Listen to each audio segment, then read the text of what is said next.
Class শুরু করে দিলাম। আমাদের মূলত এই ক্লাসটা ডাকার কারণ হচ্ছে 11-এ কিছু নতুন জিনিস আছে, যেটাকে আমরা সাহিত্যের ইতিহাস এবং সংস্কৃতির ইতিহাস বলে থাকি। এবং আরেকটি জিনিস হচ্ছে ভাষা সাহিত্যের ইতিহাস, যেটি মূলত ব্যাকরণ নয়। এটিকে ব্যাকরণ বলা যাবে না এই কারণেই যে ব্যাকরণে আমরা কিছু নিয়মকানুনের সাহায্যে সেটিকে অ্যাপ্লাই করে থাকি, অর্থাৎ সমাজ শিখলে তার অ্যাপ্লিকেশন আছে, কারক সন্ধি তার নিয়ম আছে, কিন্তু এক্ষেত্রে নিয়মের ব্যাপার নেই। তাহলে স্যার এক্ষেত্রে কি আছে? এক্ষেত্রে যেটা আছে সেটা হচ্ছে ব্যাখ্যা, বিশ্লেষণ, আলোচনা, এবং সেটাও লেকচার মেথডে হবে। অর্থাৎ এই যে বসে বলছি এটাই, এবং সেইভাবেই বোঝা এবং মুখস্থ। সবথেকে বড় কথা হচ্ছে এখানে ব্যাকরণ মুখস্থ। 11-12-এ ব্যাকরণ বেশিরভাগটাই মুখস্থ। 12-এ তবু কিছু শেখার ব্যাপার আছে, 11-এ মুখস্থ। এটাই সিলেবাস, কিছু করার নেই। আমার হাত পা বাঁধা, আমাকে এরকম সিলেবাস পড়াতে দিয়েছে সরকার, সেরকম সিলেবাস পড়াবো, এছাড়া আমার কাছে গতি নেই। ঠিক আছে? তাহলে আমরা এইখানে ক্লাসে মূলত পড়তে বসেছি সংস্কৃতির ইতিহাস বা সাহিত্যের ইতিহাস এবং ভাষার ইতিহাস। তবু তার আগে আমরা যে অনলাইনে ক্লাস করেছি, সেই অনলাইনে ক্লাসে কিছুটা আলোচনা আমি করে রাখছি, প্রতিটা ক্লাসেই করেছি, তোমাদের ওপর করে রাখি। এটা হলো আমাদের যে সিলেবাস আমি দিয়েছি, অনলাইনে যারা ছিল তারা সবাই পেয়েছে সিলেবাস, সবার খাতায় লেখা আছে। যারা আজকে প্রথম এসছে তারা সেখান থেকে নিয়ে নিতে হবে, তাদের কাছ থেকে নিয়ে নিতে হবে, আর অনলাইনে প্রবেশ করতে হবে, কিছু করার নেই। কি ছিল সেই সিলেবাসে? না, সিলেবাসে আছে গল্প 3টে মাত্র: কর্তার ভূত, ডাকাতের মা, তেলেনাপোতা আবিষ্কার। তেলেনাপোতাটা বাদ দিলে আর দুটো গল্প আমাদের পাঠ হয়ে গেছে, পড়ানো হয়েছে। উত্তর অর্থাৎ নোটসও পেয়েছো। নোটস যারা এখনও খাতায় তোলোনি তাদেরকে বলে দিই, আমি কিন্তু পড়া ধরবো এবং খাতা চেক করবো যে খাতায় আদৌ সেই নোটসপত্র উঠেছে কিনা। ঠিক আছে? নেক্সট হচ্ছে কবিতা: নীলধ্বজের প্রতি জনা, বাড়ির কাছে আরশিনগর, নুন এবং দীপান্তরের বন্দিনী। এই যে কবিতাগুলি রয়েছে, সেই কবিতাগুলির মধ্যে আমাদের একটি কবিতা হয়েছে নীলধ্বজের প্রতি জনা, এবং যেটা সবথেকে বড় কবিতা, তার কোশ্চেন অ্যান্সারও হয়ে গেছে। নেক্সট হচ্ছে দুটি প্রবন্ধ: সুয়েজ খালে হাঙর শিকার এবং গালিলিও। দুটি প্রবন্ধের মধ্যে গতকালই আমি একটি প্রবন্ধ শেষ করেছি, সুয়েজ খালে হাঙর শিকার। কোশ্চেন অ্যান্সার এখনও দেওয়া হয়নি, এই সপ্তাহে পাব।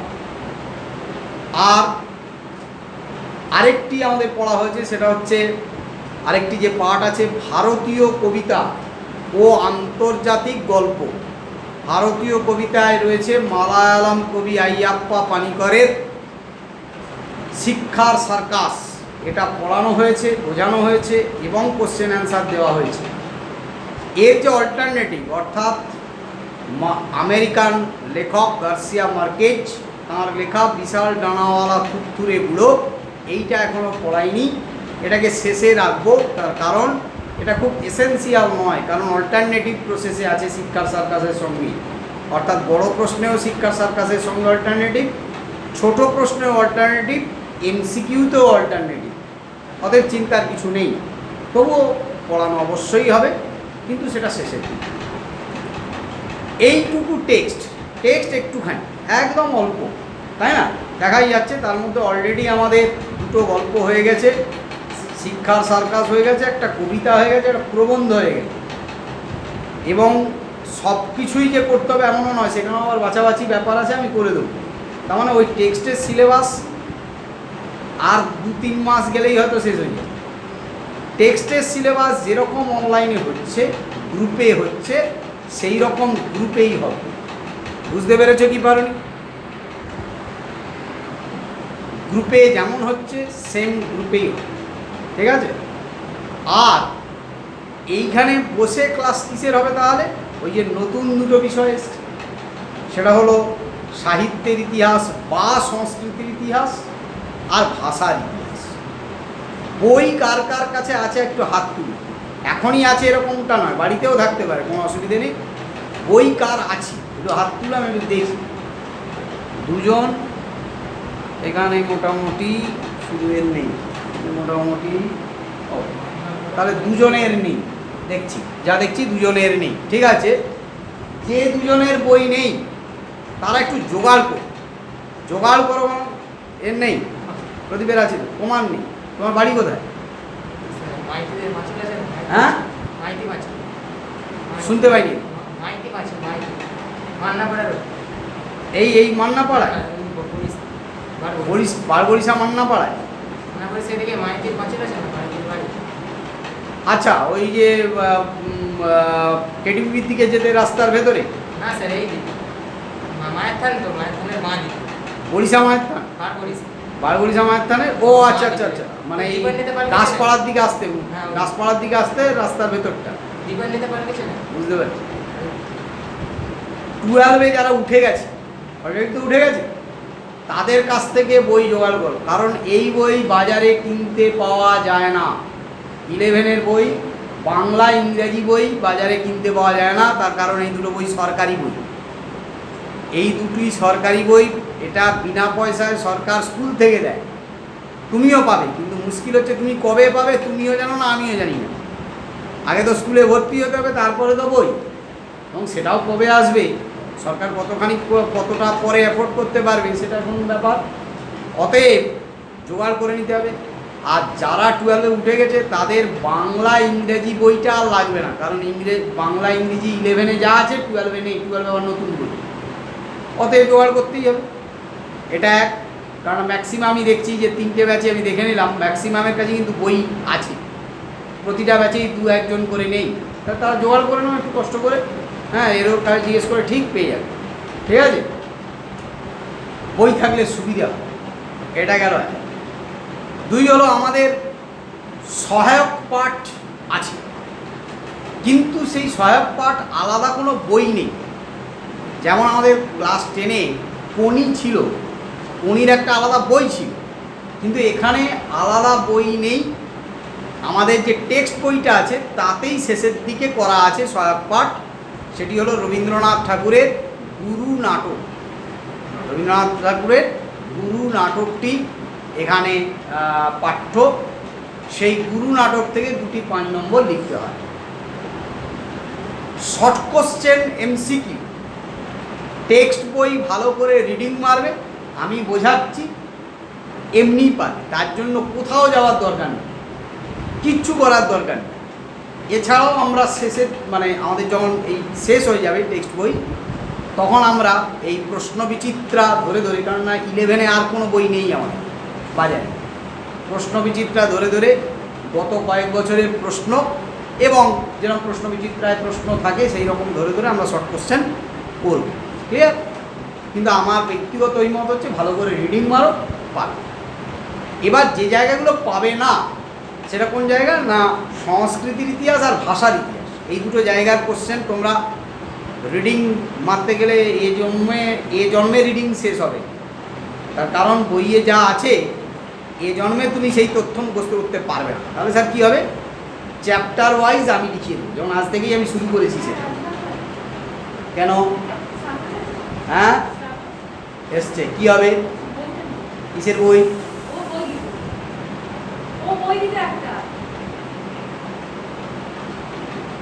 কি বই? ও শ্রাবণ আসেন, শ্রাবণকে যাই তো, শ্রাবণ আসেন। যাই হোক, কী বলছিলাম, সংস্কৃতির ইতিহাস চ্যাপ্টার ওয়াইজ আমি এই যে পড়াতে আজকে শুরু করব, বোঝানো একটু একটু করেই বোঝাবো, কারণ নাহলে বোরিং লাগবে। সংস্কৃতি ইতিহাস আসলে জিনিসটাই বোরিং। অনেকেই চেয়েছিল মাধ্যমিকের পর ইতিহাসটা বাদ যাক, কিন্তু সেই ইতিহাস বাদ যাবে, আমার সাথে ইতিহাসটা থাকবে। আর দ্বিতীয়ত হচ্ছে প্রতিটা চ্যাপ্টার ধরে ধরে আমি শর্ট কোশ্চেন লিখে দেব। কিন্তু সংস্কৃতির ইতিহাসের সিলেবাস এতটাই বড়, বৃহদায়তন সিলেবাস, সেই সিলেবাসের বড় প্রশ্ন সেটা বেছে করতে হয়। তার কারণ সিলেবাসে যদি কোশ্চেন বার করি, লিখতে হয় কটা, দুটো 5 নম্বর লিখতে হয়। তার জন্য প্রশ্ন করতে হয় কটা, 80, 90, 100, 150টা করলে তবে ঠিক হয়। যদি খুব কমাই তাহলে 80, 90টা করলে ঠিক হয়। কিন্তু 80, 90টা করে পরীক্ষায় বসতে গেলে এই জন্মে পরীক্ষায় পাস করবে বলে মনে হয়। তাহলে স্যার কী হবে, আমি তার পরিত্রাতা, অর্থাৎ আমি বেছে দেবো যে 10টা, সেই 10টা 12টার উপর নির্ভর করে চলে যাবে।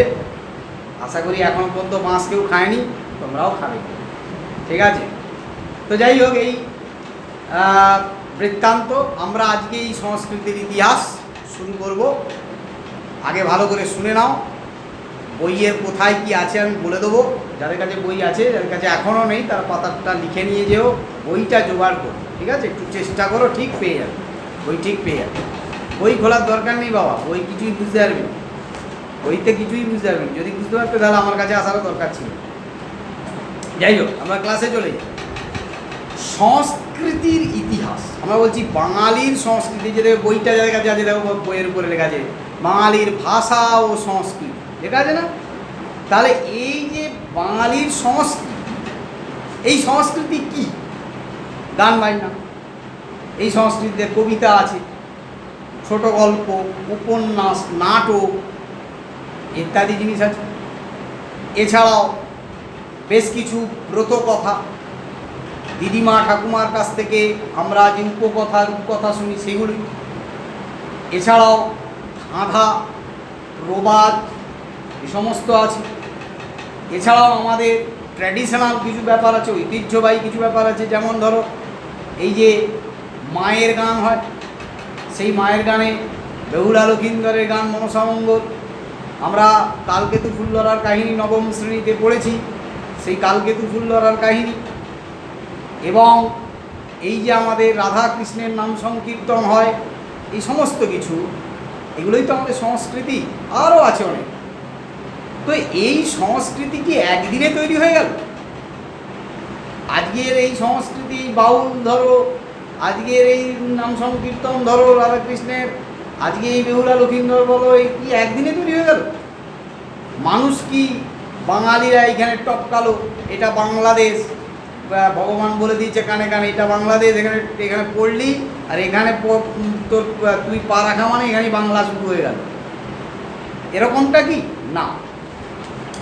যারা অনলাইন ক্লাস করেছে তারা একদিন আমি বাংলা ভাষার উদ্ভব রহস্য আলোচনা করেছিলাম, তার একটা ডায়াগ্রাম আমি এঁকে দিয়েছিলাম, মনে আছে কি না জানি না। যদি মনে না থাকে আবার একবার ঘুরে রিয়াইন্ড করে নিও যে কি বলেছিলেন স্যার, সেগুলো একবার ভেবে পড়ে নিও।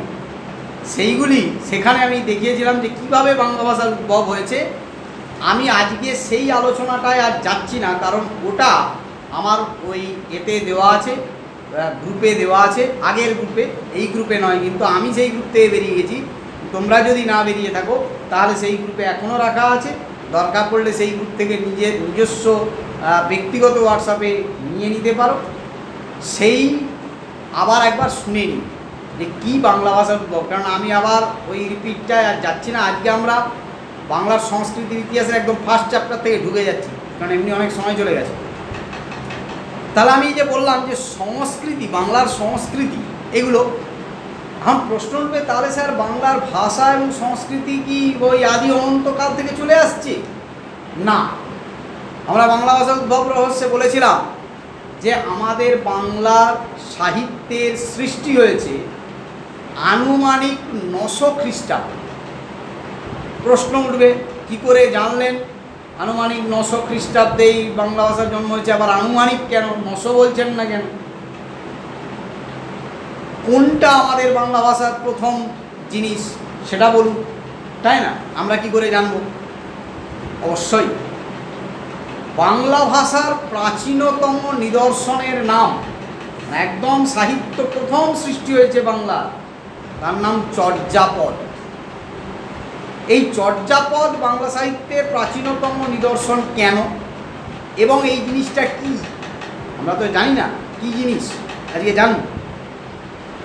এটি হলো বৌদ্ধ সহজিয়া সাধক সম্প্রদায়ের দ্বারা রচিত পদ, পদ মানে ছোট ছোট কবিতা, দোহা, আমরা দোহা বলি ছোট ছোট কবিতা, 6-8 লাইনের কবিতা, বুঝতে পেরেছ? তো হঠাৎ বৌদ্ধ সহজিয়া সাধক সম্প্রদায় তারা হঠাৎ এখানে এসে কবিতা লেখার কী দরকার পড়লো তাদের বাংলা ভাষায়? তারা বুদ্ধিস্ট, তাদের জায়গা নেপাল, তাদের জায়গা তিব্বত, তাদের এই বাংলাদেশে আসার কী দরকার ছিল? আসলে 800-850 খ্রিস্টাব্দ নাগাদ বৌদ্ধ ধর্মাবলম্বীরা ভারতবর্ষের বিভিন্ন জায়গায় ছড়িয়ে পড়ে তাদের ধর্ম প্রচারের উদ্দেশ্যে, এবং তাদের ধর্ম প্রচার করে তাদের ধর্মে বাংলাদেশের নিম্নস্থানীয় মানুষদেরকে নিয়ে আসার প্রচেষ্টা চালায়।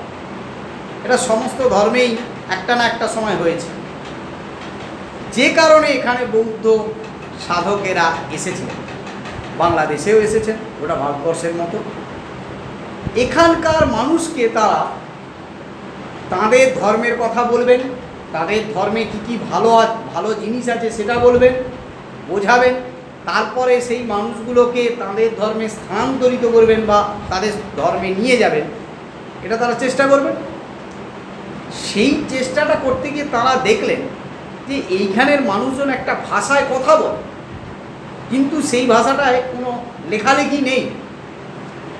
তখন তারা দেখলেন যে এই মানুষগুলোর মতো করে যদি আমরা ধর্মটা প্রচার না করি, বা এদের ভাষায় যদি আমরা ধর্মটা প্রচার না করি, তাহলে তো বুঝবে না।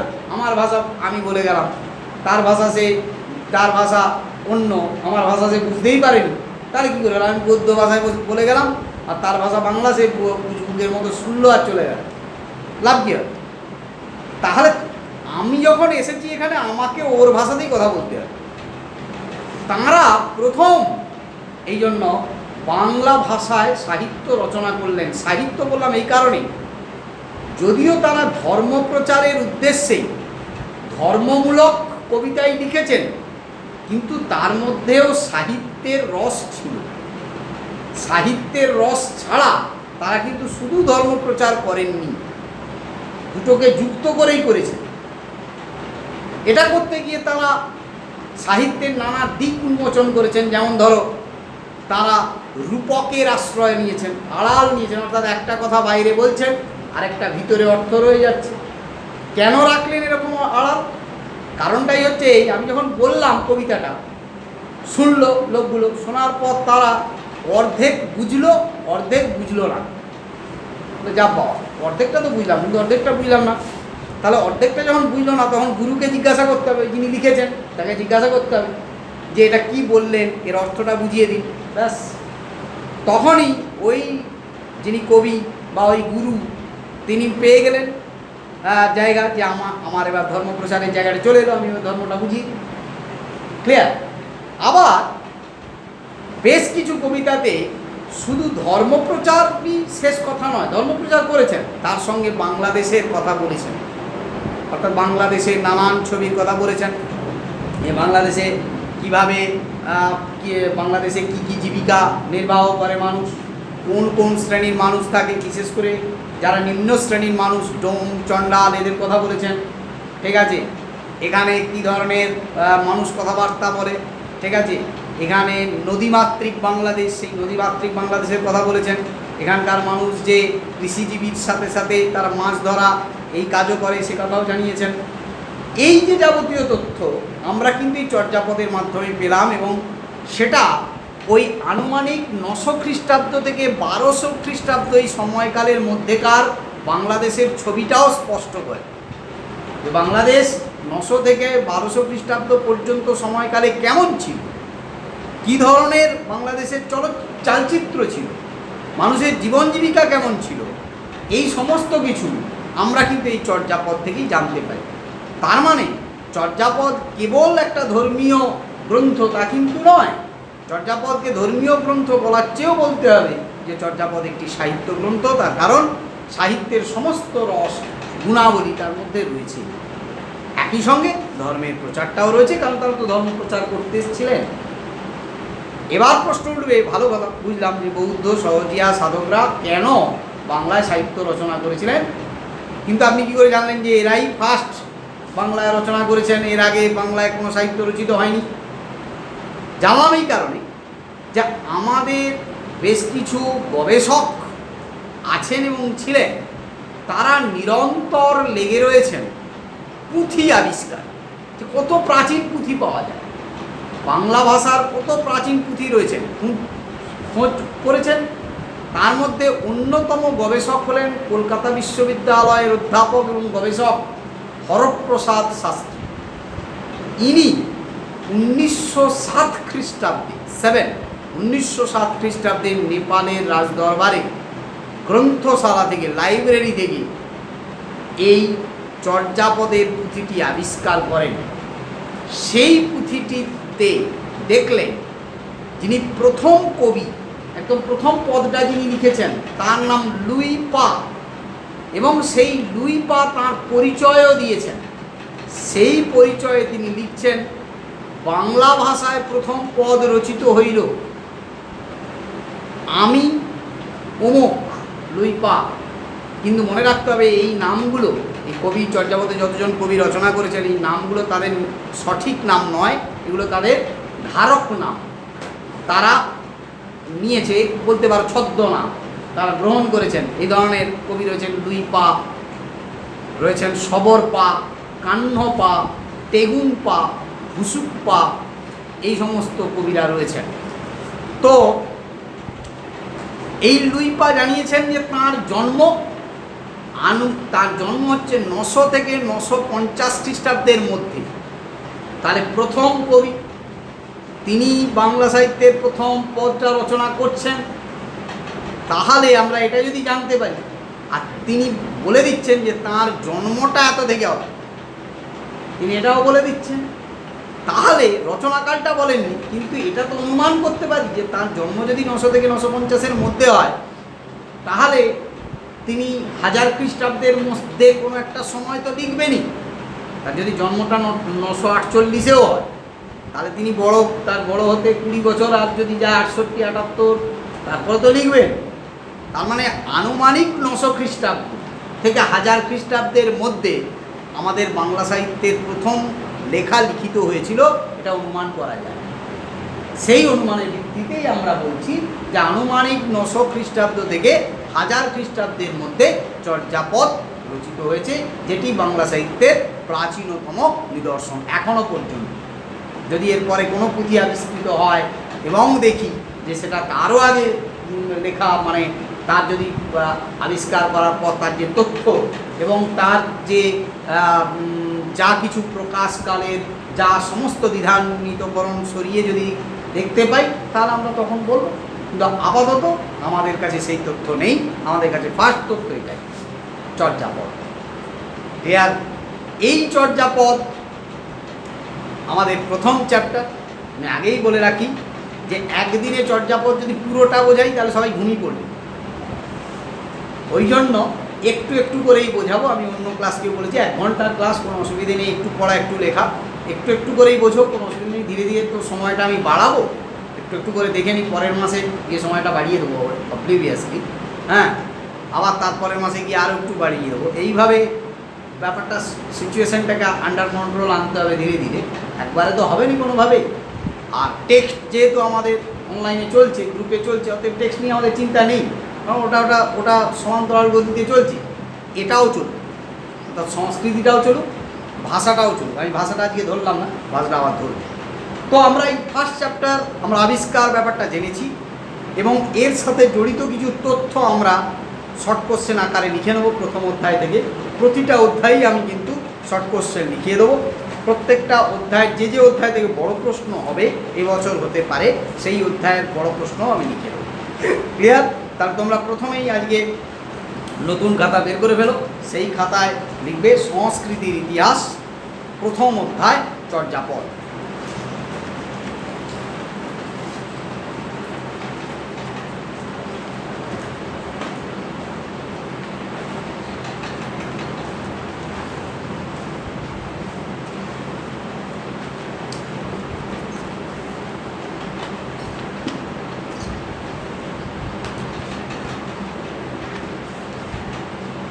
বলছে সবার রেডি?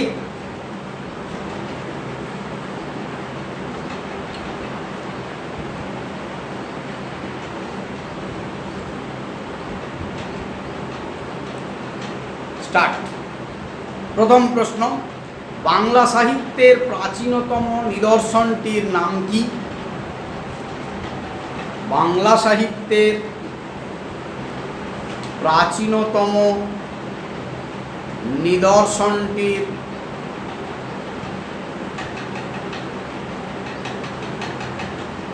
নাম কি? নিদর্শনটির নাম কি? সেটি কোন সময়কালে রচিত? সেটি কারা রচনা করেছেন? দেখো তো, সেটি কারা রচনা করেছেন এবং কোন সময়কালে রচিত? সেটি কারা রচনা করেছেন এবং কোন সময়কালে রচিত?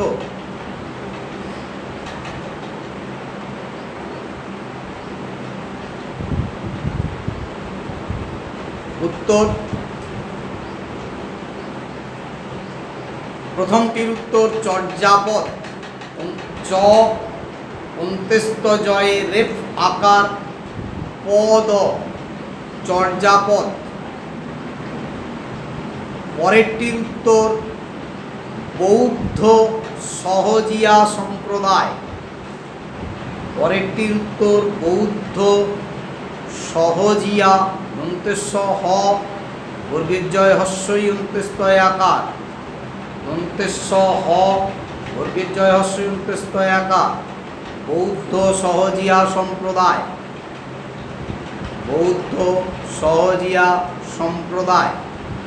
পরের উত্তর আনুমানিক 900 খ্রিস্টাব্দ থেকে 1000 খ্রিস্টাব্দের মধ্যে, আনুমানিক 900 খ্রিস্টাব্দ থেকে 1000 খ্রিস্টাব্দের মধ্যে।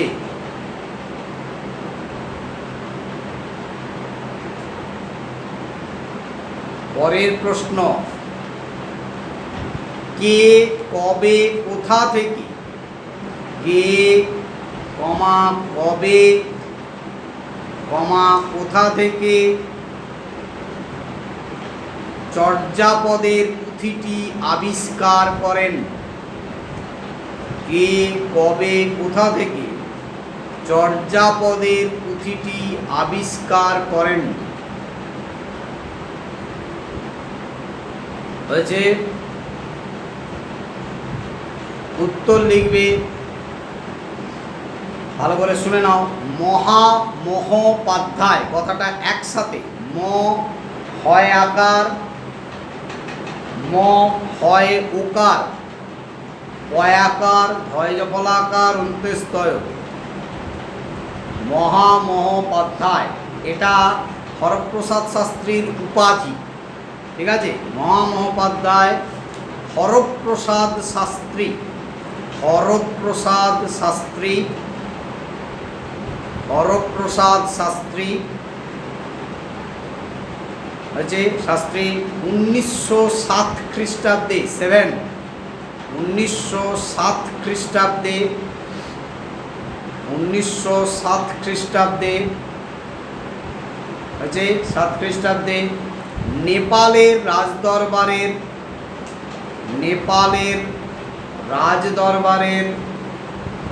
গ্রন্থশালা থেকে, নেপালের রাজদরবারের গ্রন্থশালা থেকে চর্যাপদের পুঁথিটি প্রকাশ করেন, চর্যাপদের পুঁথিটি আবিষ্কার করেন, চর্যাপদের পুঁথিটি আবিষ্কার করেন।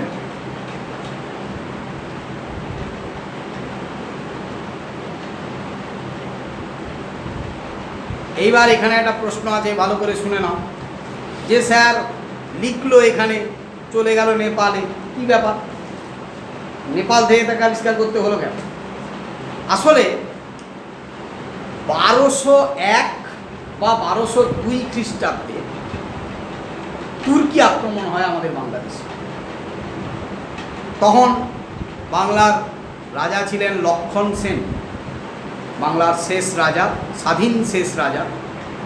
লক্ষণ সেন তো গান বাজনা এইসব শিল্পকলা নিয়ে ব্যস্ত থাকতেন, সৈন্য সামন্ত ছিল না। স্বভাবতই আলাউদ্দিন খিলজি মাত্র 17 জন সৈন্য নিয়ে এই এই আক্রমণ করে, বাংলা আক্রমণ করে। স্বভাবতই লক্ষণ সেন পালিয়ে যান এবং নবদ্বীপে তাকে হত্যা করা হয়। তো স্বাভাবিকভাবে বাংলা দখল করে ফেলেন তারা। বাংলা দখলের পর চারিধারে বাংলার সমগ্র জায়গায় লুট, মারামারি, খুন, জখম ইত্যাদি হতে শুরু করে। এই জন্যই বৌদ্ধ সহজিয়া সাধকেরা এখানে আর থাকলেন না, কারণ তাদের এখানে থাকাটা সেফটি নয়, তাদের তো যাওয়ার জায়গা আছে। এই জন্য তারা চলে গেলেন এবং নেপালে গেল। নেপাল জানো ভালো যে বৌদ্ধদের একদম পীঠস্থান হচ্ছে নেপাল বা তিব্বত। এই জন্য তারা নেপালে চলে গিয়েছে এবং নেপালে গিয়ে স্বাভাবিকভাবেই তারা তাদের পুঁথিটি সংরক্ষিত করে রেখেছেন এবং সেই সংরক্ষিত পুঁথিটি পরবর্তীকালে নেপালের রাজার যে গ্রন্থশালা বা লাইব্রেরি সেখানে রাখা হয়েছিল। সেখান থেকেই এই আমাদের কী বলে হরপ্রসাদ শাস্ত্রী মহাশয় আবিষ্কার করেছে। আসলে এটা একদিনে আবিষ্কার হয়নি। এনার আগে কলকাতা বিশ্ববিদ্যালয়ের আরেকজন অধ্যাপক ছিলেন, তিনি হচ্ছেন বিধুশেখর শাস্ত্রী। সেই বিধুশেখর শাস্ত্রী অনেক চেষ্টা করেছিলেন এবং তিনি আসলে কি তাঁদেরও তো সোর্স আছে, সোর্স থেকে তারা জেনেইছিলেন যে হয় এই বাংলা সাহিত্যের প্রাচীনতম যে নিদর্শন, সেই নিদর্শনটি হয় নেপালে আছে, না হলে তিব্বতে আছে। বহুবার তিনিও তিব্বত এবং নেপাল গিয়েছিলেন কিন্তু জোগাড় করতে পারেন। এরপরে 1897 সালে যখন তিনি রিটায়ার করলেন এবং এই কী বলে হরপ্রসাদ শাস্ত্রী মহাশয় সেই পদে তিনি এলেন, তিনিও 1897 সালে প্রথম তিনি তিব্বত গিয়েছিলেন। সেখানে গিয়েই তিনি জানতে পারেন যে এই রকম পুঁথি নেপালে রয়েছে। 1903 সালে একবার তিনি গিয়েছিলেন, হ্যাঁ, কিন্তু পাননি। শেষে 1907 সালে তিনি একদম ডেফিনিট হয়ে নেপালে যান এবং নেপালের রাজদরবারের লাইব্রেরি থেকে এই পুঁথিটি তিনি খুঁজে পান। কিন্তু খুঁজে পেলেও তিনি সব পদ পাননি, কিন্তু পেয়েছিলেন 46.5টা পদ, অর্থাৎ 46টা গোটা পদ আর হাফ একটা। আসলে পদগুলো লেখা হয়েছিল তালপাতায়, শুকনো তালপাতায়। ফলত মুড়ে মুড়ে কী হয়েছে, ভেঙে চলে গেছে, যে কারণে পাওয়া যায়। তাহলে জানলেন কী করে পাওয়া যায়নি? কটা পাওয়া যায়? পাওয়া যায়নি ওই একটা হাফ আর 3টে, 3.5টে পাওয়া যায়নি, মানে 50টা মোট পদ। কী করে জানলেন? আসলে পরবর্তীকালে আরও কিছু বছর পরে প্রবোধচন্দ্র বাগচি বলে আরেক গবেষক, তিনি তিব্বত থেকে আরেকটি গ্রন্থ তিনি পুঁথি আবিষ্কার করেন। সেটি হলো মুনি দত্ত বলে এক ভদ্রলোক, মুনি দত্ত, তাঁর লেখা একটা টিকা গ্রন্থ মানে আমাদের ভাষায় সহায়িকা বই। আমি কবিতাটার মানে বুঝতে পারিনি, কবিতায় যে শব্দগুলো আছে তার মানেটা বুঝতে পারছি না, মাস্টার নেই, তার আমাকে কী করতে হবে, সহায়িকা বইতে দেখি মানেগুলো কী লেখা আছে, বিষয় সংক্ষেপে কী লেখা আছে, তাহলে আমি বুঝতে পারি, মোটামুটি বুঝতে পারি। চর্যাপদেরও ওই ধরনের টিকা গ্রন্থ এইটা ওই মুনিদত্ত লিখেছিলেন এবং সেই টিকা গ্রন্থটিতে দেখা গেল তিনি যে পদগুলোও লিখেছেন, অর্থাৎ 2 পা প্রথম, তিনি যে প্রথম পদটা লিখেছেন সেটা লেখা আছে, তার এবার শব্দগুলোর মানে লেখা আছে, তার ভিতরের অর্থ লেখা আছে, বাইরের অর্থ লেখা আছে। আমরা এই জন্যই জানতে পেরেছি, নাহলে জানতে পারতাম না যে ভিতরের অর্থ কী, বাইরের অর্থ কী, নাহলে তো আমরা জানতে পারতাম না। কারণ বৌদ্ধ ধর্মের গূঢ় তত্ত্ব তো আমাদের জানা নেই, তাদের জানা ছিল। এইখান থেকে আমরা জানতে পারলাম এবং পরপর মিলিয়ে দেখা গেল যে 46 নম্বর যে পদটা, তার হাফ পাওয়া গেছিলো, হাফটা পাওয়া যায়নি, হাফটা মিলে গেছে। তার মানেই বোঝা গেল কি, তার পরপর তো এমনিও মিলেছে, তাহলেই বোঝা গেল যে না ঠিক আছে, তার মানে পদগুলো আরও ছিল 3টে, সেই 3টে 3.5টে আমরা পাইনি, এবার পেলাম। ক্লিয়ার হলো ব্যাপার? ঠিক আছে, চলো আমরা পরের প্রশ্ন লিখি তাহলে। নেক্সট, কে কবে কোথা থেকে, কে কবে কোথা থেকে চর্যাপদের পুঁথিটি প্রকাশ করেন? চর্যাপদের পুঁথিটি প্রকাশ করেন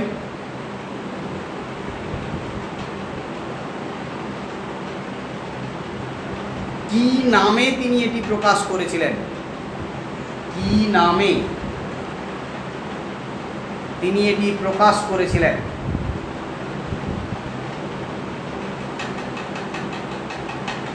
কটা বাজে? হ্যাঁ, 11:15। ঠিক আছে, চলো। হ্যাঁ, উত্তর ওই একই মানুষ, মহামহোপাধ্যায় হরপ্রসাদ শাস্ত্রী। মহামহোপাধ্যায় হরপ্রসাদ শাস্ত্রী 1916 খ্রিস্টাব্দে 1916 খ্রিস্টাব্দে বঙ্গীয় সাহিত্য পরিষদ, বঙ্গীয় সাহিত্য পরিষদ ক্যালকুলেশনের মধ্যে বঙ্গীয় সাহিত্য পরিষদ, বঙ্গীয় সাহিত্য পরিষদ ক্যালকুলেশনের মধ্যে বঙ্গীয় সাহিত্য পরিষদ থেকে চর্যাপদের পুঁথিটি প্রকাশ করেন। চর্যাপদের পুঁথিটি প্রকাশ করেন।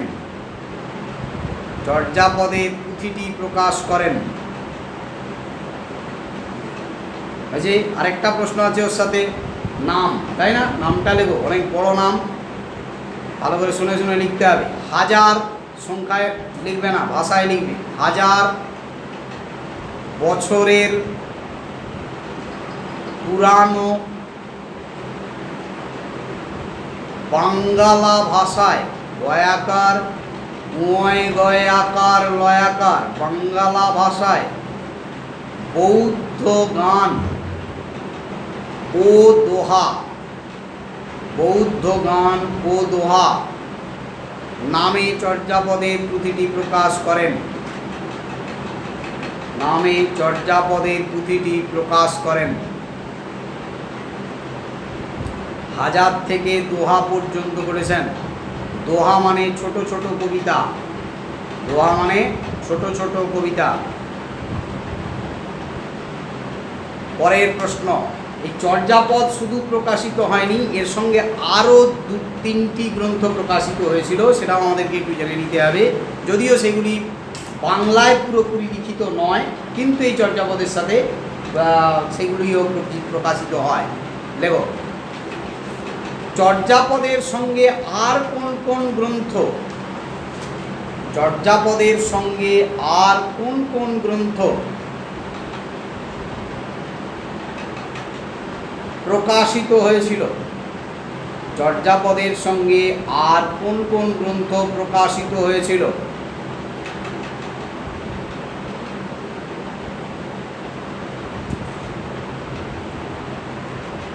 উত্তর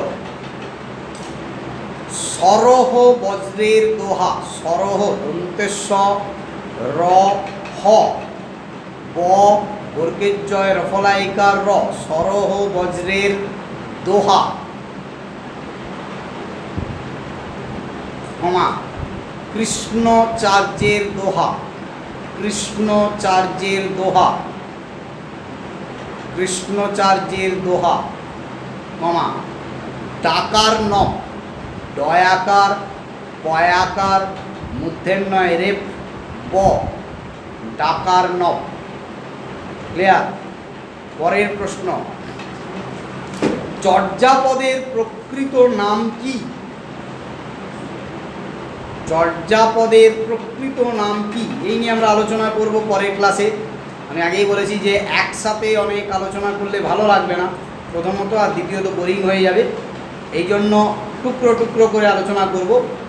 চর্যাপদের নাম নিয়ে অনেক মতদ্বৈধতা রয়েছে, বিভিন্ন মানুষ বিভিন্ন নামের কথা বলেছেন। আসলে চর্যাপদের প্রকৃত নাম তখনই জানা যেত যদি উপরের পাতাটা থাকতো। পুষ্পিকা বলে আগেকার দিনে একটা অংশ থাকতো, সেখানেই নাম দেওয়া থাকতো বইটার, কিন্তু সেই পাতাটা ছিঁড়ে গেছে বা পাওয়া যায়নি, যে কারণে প্রকৃত নামটাও পাওয়া যায়নি। ভেতরে অনেক রকম নাম পাওয়া গেছে, সেটা উল্লেখ করেছেন। তবে মোটামুটি এখন একটা সিদ্ধান্ত উপনীত হওয়া গেছে, আপাতত আমরা সেই নামটাই ব্যবহার করে থাকি। আর চর্যাপদ সবাই ছোট করে বলে থাকে। চর্যাপদ কেন ছোট করে সবাই বলে থাকে, কিন্তু মূল নামটা বড়। নামটা লিখে রাখো, কথাটা একসাথে, আলাদা নয় কিন্তু। চর্যা গীতি কোষ বৃত্তি। চর্যা গীতিকোষ দীর্ঘই হ্রস্বই, গীতিকোষ কোষে মূর্ধন্য স, গীতিকোষ বৃত্তি বয়েরই তয় তয় হ্রস্বই, চর্যা গীতিকোষ বৃত্তি। ক্লিয়ার? নেক্সট, চর্যাপদের প্রথম কবির নাম কি? চর্যাপদের প্রথম কবির নাম কি? চর্যাপদের প্রথম কবির নাম কি? উত্তর লুই পা। লুই পা। আমি আগেই বলেছি যে কবিরা নিজেদের আসল নাম বলেননি, এখানে তারা যেহেতু গুরু তাই তারা ছদ্মনামেই ব্যবহার করেছেন, এগুলো তাদের ধারক নাম। নেক্সট,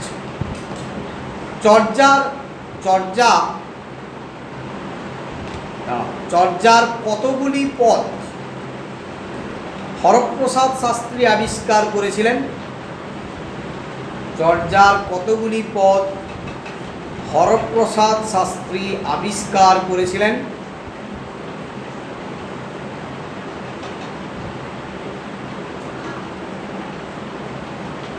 কিন্তু চর্যার মোট কতগুলি পদ রয়েছে? চর্যার মোট কতগুলি পদ রয়েছে?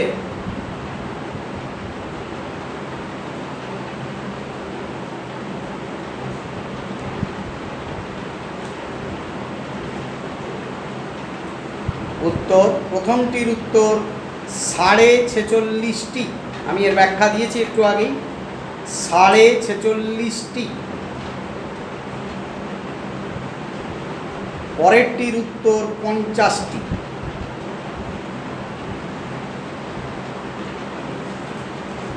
পরের, চর্যার পদ রচনা করেছেন কতজন কবি? চর্যার পদ রচনা করেছেন কতজন কবি?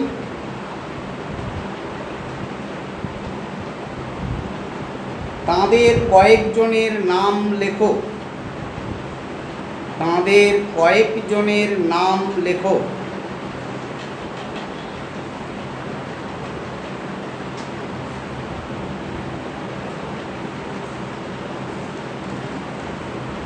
উত্তর, 23 জন কবি। 23 জন কবি। ব্র্যাকেটে লেখো মতান্তরে 24 জন। মতান্তরে 24 জন।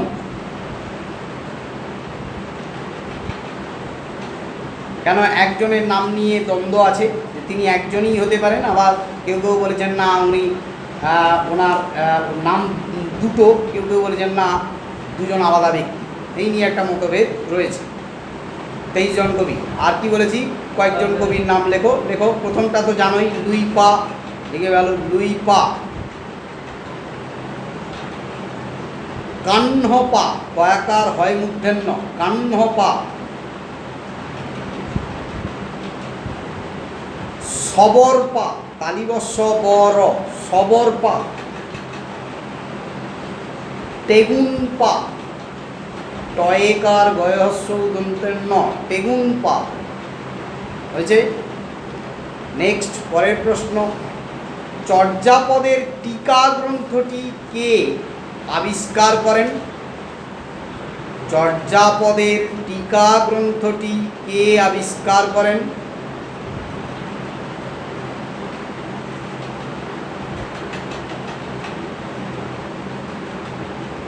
গ্রন্থটি কে আবিষ্কার করেন?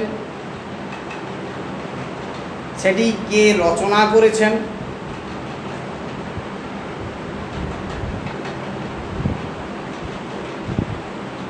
গ্রন্থটির নাম কি? গ্রন্থটির নাম কি? প্রথমটির উত্তর প্রবোধ চন্দ্র বাগচি। প্রবোধ চন্দ্র বাগচি।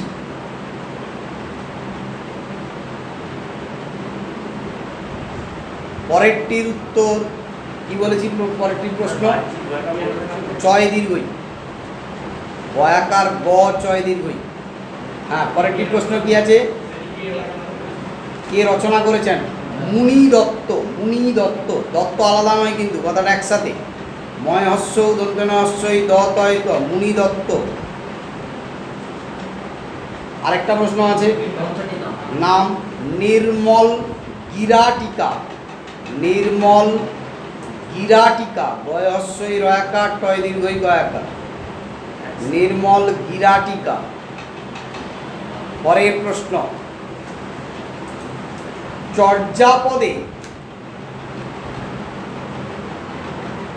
উল্লিখিত দুটি রাগের নাম, দুটি রাগের নাম লেখো। রাগ মানে যে আমাদের গান গাওয়া হয় বিভিন্ন রাগে, যেমন ভৈরবী রাগ, তাই না? তো সেই রকম এইখানেও পদগুলোর ওপরে রাগের নাম উল্লেখ করা থাকতো, কারণ এগুলো তো গানের আকারে গাওয়া হতো। এই জন্য গান জাতীয় যেহেতু, এই জন্য রাগ উল্লেখ করা হতো। লিখে রাখো দুটো, পট মঞ্জরি, পট, পট, ম ইয় বর্গীয় জ রয় দীর্ঘই, পট মঞ্জরি। আরেকটা লেখো লাচাড়ি, লয়াকার চয়াকার ডয় শূন্য লয় হস্যই। নেক্সট লেখো, চর্যাপদে ব্যবহৃত অলঙ্কারের নাম লেখো, চর্যাপদে ব্যবহৃত অলঙ্কারের নাম লেখো, চর্যাপদে